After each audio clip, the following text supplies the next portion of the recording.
अश्रु हैं, मेरे प्रभु श्री राम के अश्रु, उनकी सीते के अश्रु, दोनों की प्रतीक्षा के अश्रु। माता, इन मोतियों को पिरोना आप ही के हाथों में है और लव कुश ही वो धागा है जो पुनः इस माला को एक सूत्र में पिरो सकते हैं। पुत्री, हनुमान सत्य कह रहे हैं। किसी भी कार्य को भाग्य के भरोसे नहीं छोड़ना चाहिए। भाग्य कर्म पर ही आश्रित होता है। अतः कर्म करो, श्री विद्या की उपासना करो। हाँ पुत्री, माता ललिता देवी के सहस्त्र नामों का जप करते हुए व्रत रखकर उनकी पूजा करें। समस्त संसार को अपनी आंचल की ममता भरी छांव में सहेज कर रखने वाली माता ललिता देवी अवश्य ही प्रभु श्री राम के बिखरे हुए परिवार को सहेज कर पुनः मिला देंगी। प्रणाम महाबली कपिश्रेष्ठ। क्या हुआ, आप पुनः चले आए? पुत्र कुश, माता ललिता देवी का नाम सुनकर मेरे मन में कौतूहल जागृत हो गया, इसलिए मैं चला आया।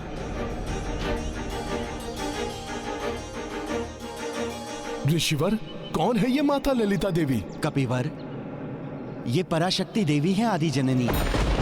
ब्रह्मांड की उत्पत्ति इन्हीं से हुई है। उन्हीं ललिता देवी की कृपा से त्रिदेव ब्रह्मा, विष्णु, महेश एवं त्रिदेवियां लक्ष्मी, सरस्वती और पार्वती की भी उत्पत्ति हुई है।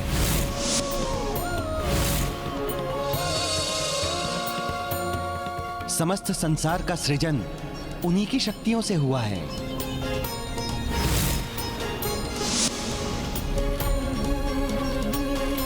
भंडासुर नामक दैत्य का वध करने के लिए संसार में माता ललिता देवी प्रत्यक्ष रूप से अवतरित हुई। कामेश्वर अस्त्र से वध किया था उन्होंने भंडासुर का।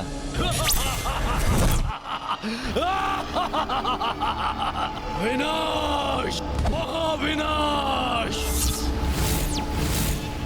भंडासुर नाम है सर्वनाश का।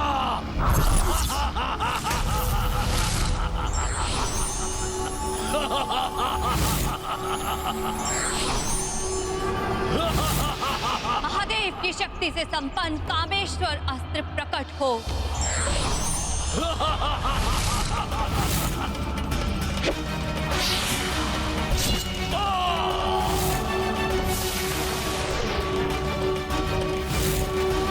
भगवान हैग्रीव ने महर्षि अगस्त्य को बताया था कि कलयुग में माता ललिता देवी का ज्ञान प्रत्यक्ष होगा। उन्होंने कहा था कि जो भी पूर्ण श्रद्धा भाव से पूजा करेगा उसकी मनोकामना अवश्य पूर्ण करेंगी माता ललिता देवी। उचित है ऋषिवर, मैं अवश्य पूजा करूंगी माता ललिता देवी की। किंतु पुत्री, स्मरण रहे, उनकी पूजा श्वेत नवीन कमल पुष्पों के द्वारा ही होनी चाहिए एवं हर अगले दिन कमल पुष्पों की संख्या दुगनी करनी होगी। श्वेत कमल पुष्प? किसी विशेष सरोवर में उगते हैं क्या वो पुष्प? हाँ हनुमान, संयोग से वो श्वेत कमल पुष्प प्रभु श्री राम के सरोवर में ही खिलते हैं।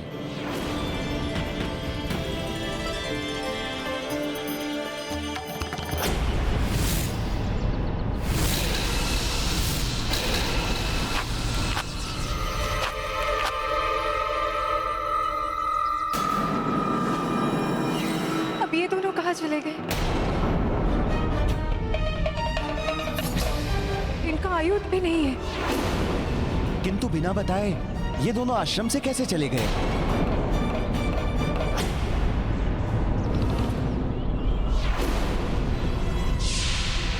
इनके पदचिन्ह तो संकेत दे रहे हैं, कहीं लव कुश अयोध्या की ओर तो नहीं चले गए?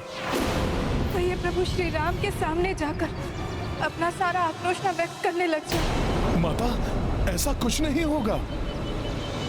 आपके पुत्र हनुमान के रहते आपको चिंता करने की कोई आवश्यकता नहीं है। आप पूजा की व्यवस्था आरंभ कीजिए। मैं जाकर लव कुश को सकुशल लौटा लाऊंगा। प्रणाम माता।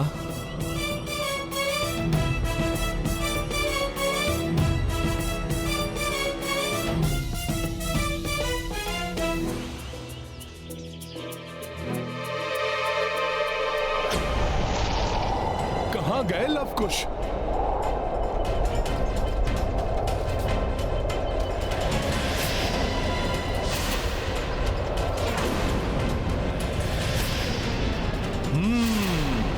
कमल उद्यान की ओर जा रहे हैं दोनों।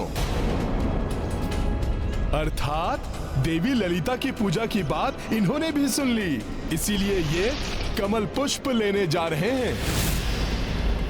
किंतु इन्होंने पूरी बात तो नहीं सुन ली। कहीं इन्हें ज्ञात तो नहीं हो गया कि इनकी माता ही माता सीता है? नहीं नहीं, यदि ऐसा होता तो ये उद्यान के स्थान पर सीधा राजभवन में जा पहुंचते।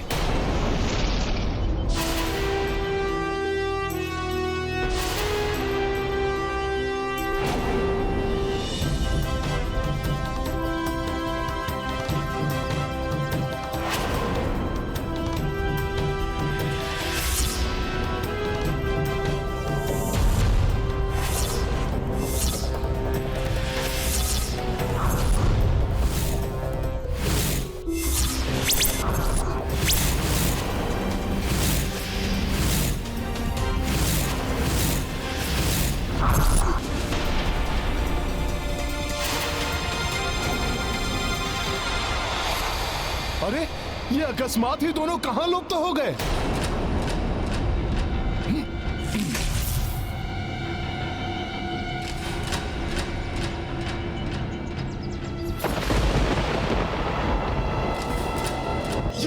ये कैसी ध्वनि है?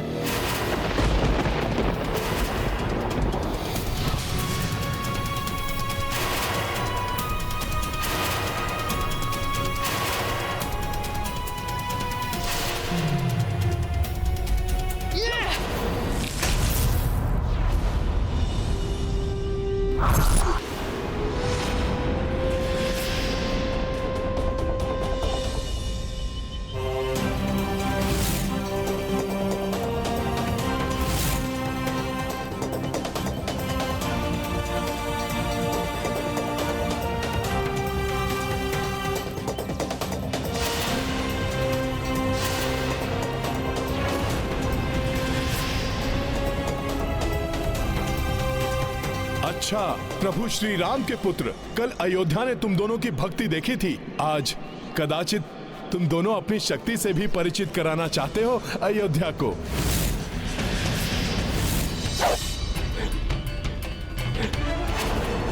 ये अकस्मात किसने आक्रमण किया हम पर?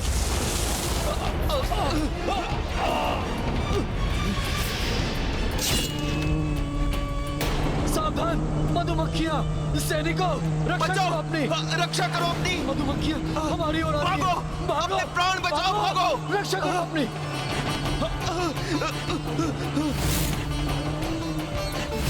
पहरेदारों, रक्षा करो अपनी!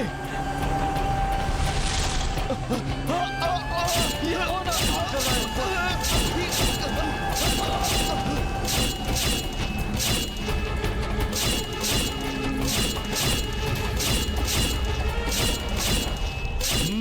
अचूक लक्ष्य भेदन, त्वरित गति और दृढ़ इच्छा शक्ति।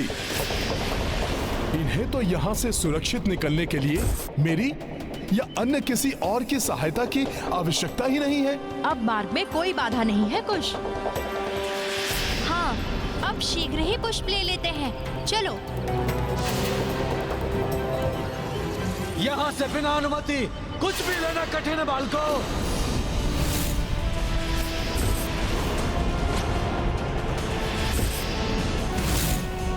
इस कमल उद्यान का प्रमुख रक्षक हूं मैं बलधर, और मेरी सहमति के बिना यहाँ पक्षी भी प्रवेश नहीं कर सकता।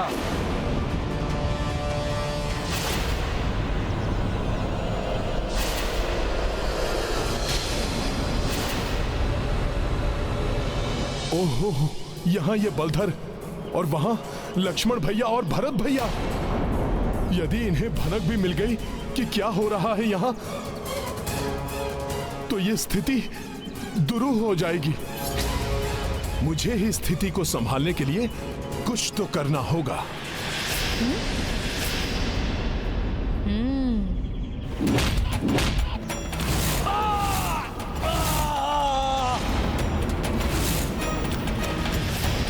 ये तो अनर्थ कर दिया लवकुश ने अपने बालपन में। ये तो उद्यान के रक्षक बलधर का स्वर है।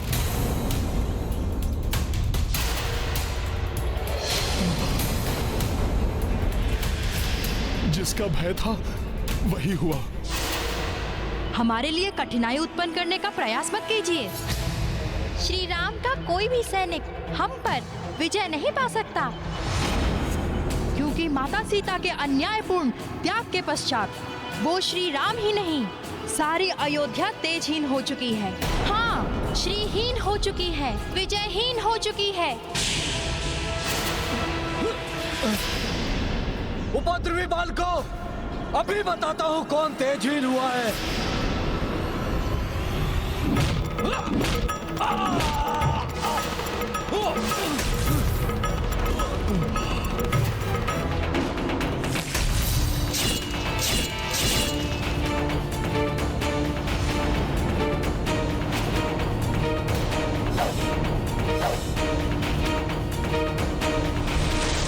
इतने तीव्र बाण पर हाथ, इसके मध्य युद्ध होने लगा है।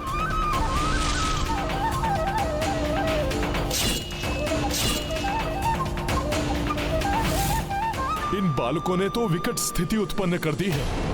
अब मैं कैसे रोकूं लक्ष्मण भैया और भरत भैया को? इसी ओर आ रहे हैं वे। और लक्ष्मण भैया का क्रोध भी तो अनियंत्रित हो जाता है। ये क्या किया तुमने दुष्ट बालकों? मुझसे परिहास करने का कठोर दंड मिलेगा तुम्हें। दुष्ट बालकों, रुक जाओ।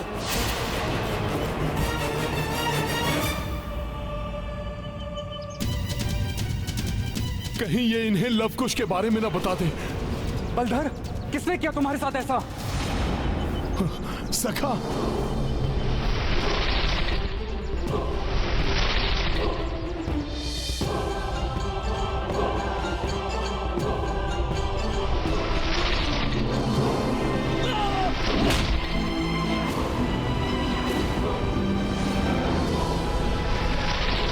क्षमा करना बलधर, ऐसा करना आवश्यक था।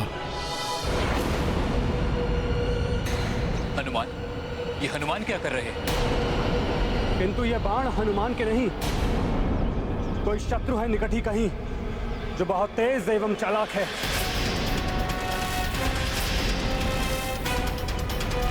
लव, वो रहा कमल पुष्प।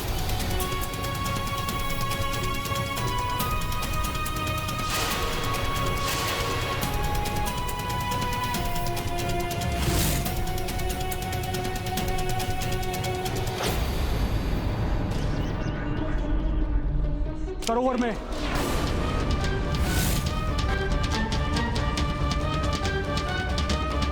कुश, कोई है।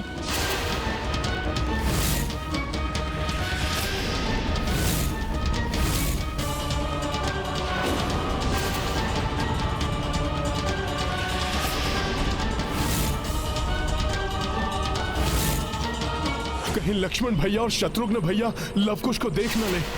मुझे कोई युक्ति लगानी होगी। सखा,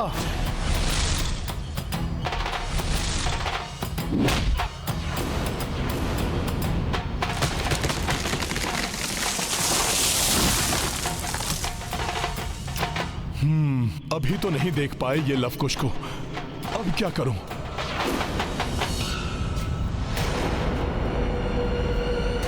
अब क्या करूं? जल का वाष्पीकरण।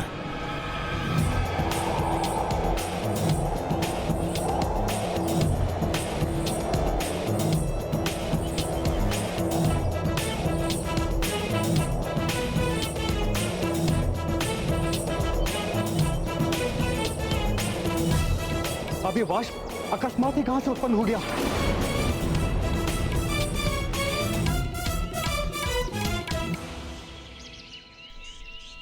ये तो और ही विकट स्थिति उत्पन्न हो गई।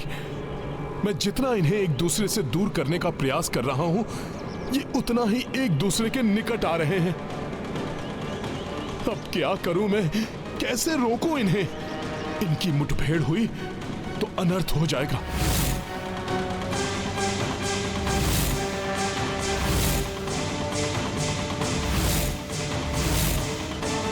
यदि इस वाष्प के कारण लव कुश भैया लक्ष्मण और भैया भरत के निकट पहुंच गए और उन्होंने इन दोनों को देख लिया तो बड़ा संकट उत्पन्न हो जाएगा।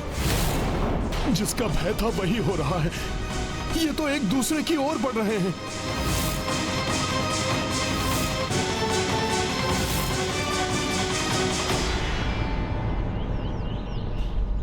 कदाचित मेरी चिंता का कारण दूर हो गया।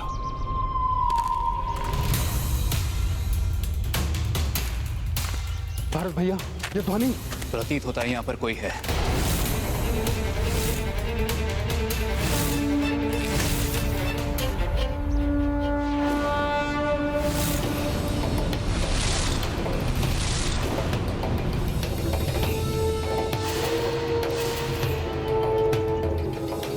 हनुमान जी, आप यहाँ? हाँ लक्ष्मण भैया, यहाँ तो कोई और नहीं दिखाई दे रहा है।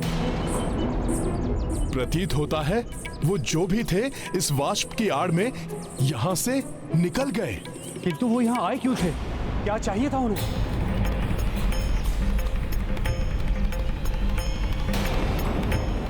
भ्राता लक्ष्मण, वहां देखो, सरोवर के कमल पुष्प वहां पर नहीं है। उन्हें तोड़कर ले गए वो। तो मात्र इन पुष्पों के लिए उन्होंने इतना साहस किया?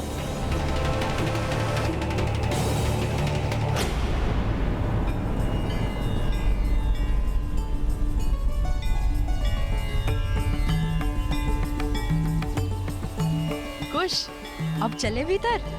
हाँ लव, चलो। माता ललिता, मेरी चिंता दूर करने की कृपा कीजिए माँ। सकुशल लौट आए मेरे लव कुश।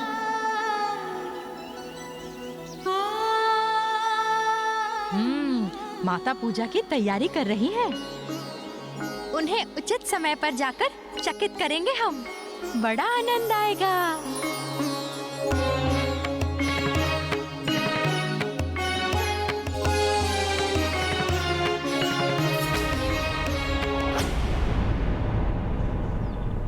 और सब व्यवस्था तो हो चुकी, किंतु श्वेत कमल पुष्प,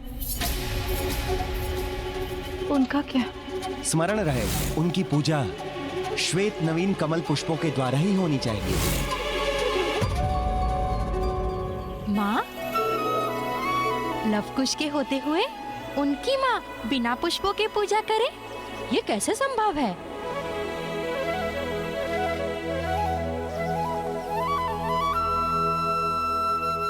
ये लीजिए माँ, पूजा के पुष्प। पुत्रों, तुम दोनों मेरे लिए पुष्प लेने गए थे, अर्थात तुम दोनों ने हमारा पूर्ण संवाद भी सुन लिया होगा।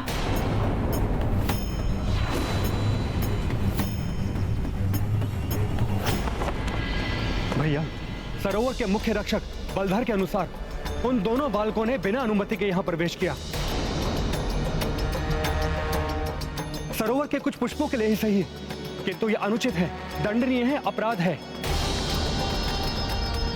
इसलिए पुनः वो इतना दुस्साहस करे, इससे पूर्व ही हमें उन्हें उचित दंड देना चाहिए।